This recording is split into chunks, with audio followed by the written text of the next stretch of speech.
outside security lights. The LED had blown on this outside security light.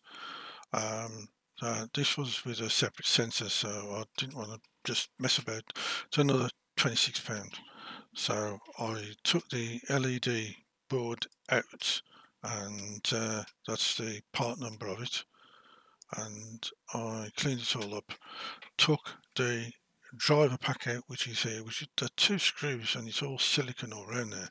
So it takes a bit of digging to get them out, take those two screws out from there, and then I cut all the metal out from there because it was coming up at the side, and then I cleaned up the old CPU grease which is on there, which wasn't that good on the parts where the LED light had blown.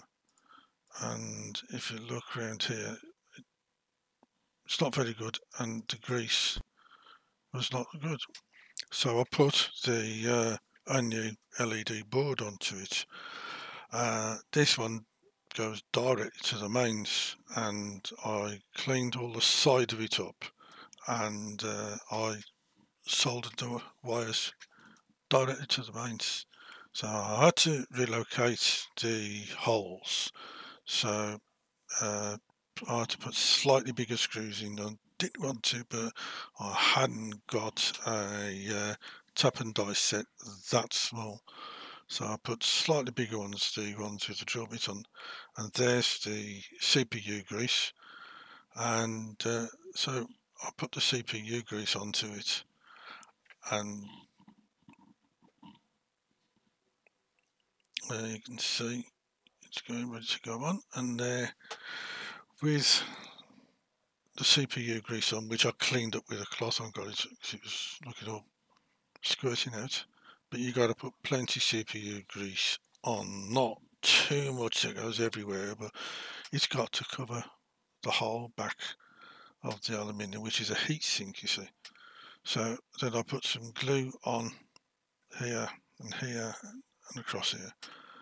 So when the cover goes back onto it, it won't track out, because I didn't want it to short circuit. And there it's working with a new LED board into it. So it can be done, and it can be done cheaply for what cost me just my time, and the LED board cost me £4.50. So yeah, it can be done.